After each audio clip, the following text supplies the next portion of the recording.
Here we go on vlog number 2.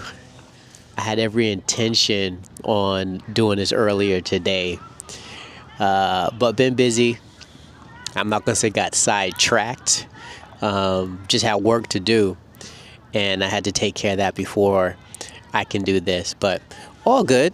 I'm here now, and I'm looking forward to tonight.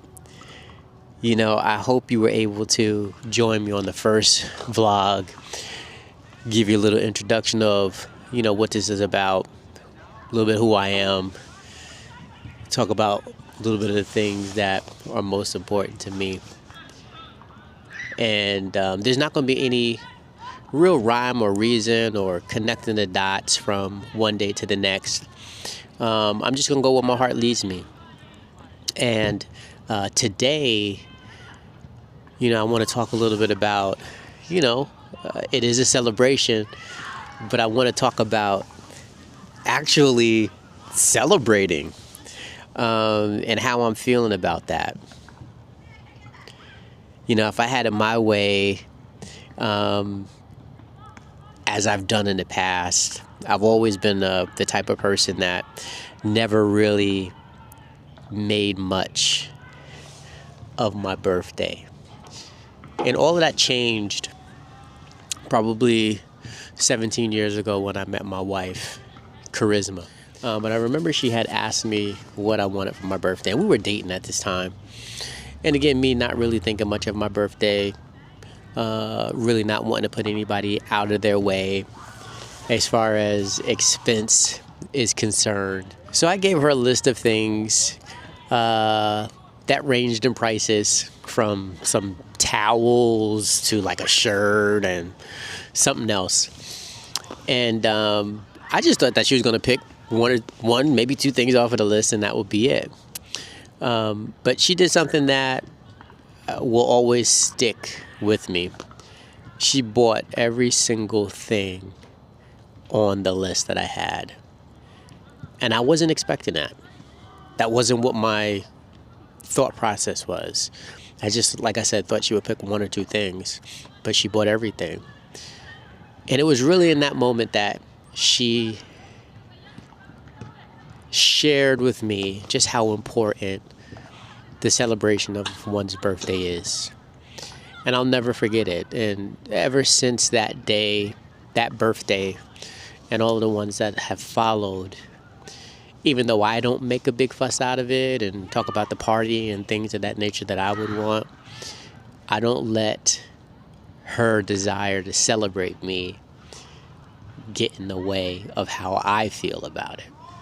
And I'm so grateful that she has shown me that, because so much has come out of just embracing someone celebrating you on your birthday. And on my 40th birthday, I remember so vividly, and I remember it was like yesterday, a couple of days before we were going to just have dinner and have some pizza.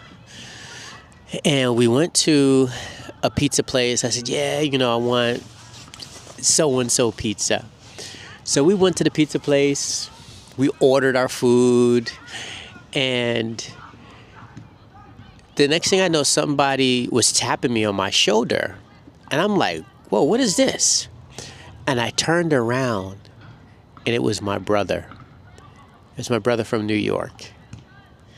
And I almost lost it. Again, me not thinking much of the day because of who I am, but just going with the flow because of who my wife is.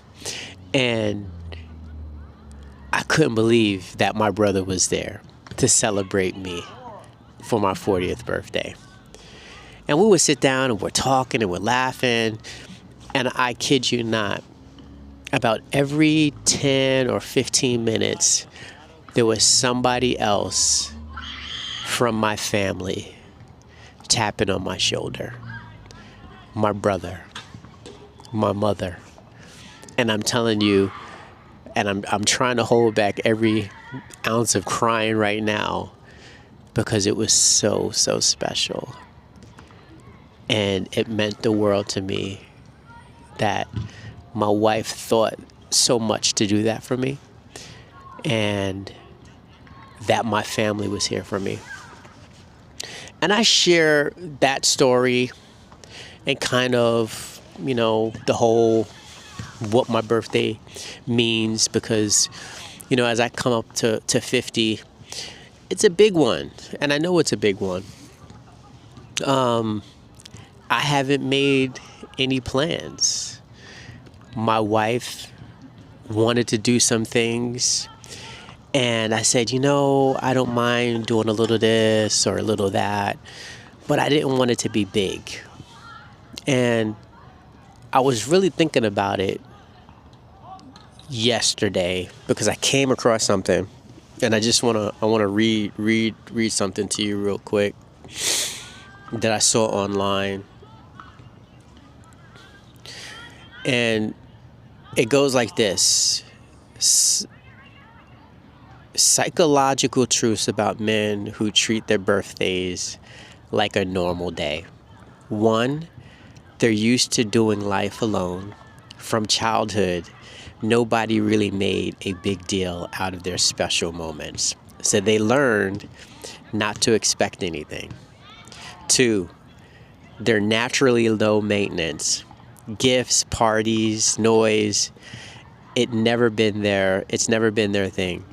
Peace is their real celebration. They pour into others more than they receive.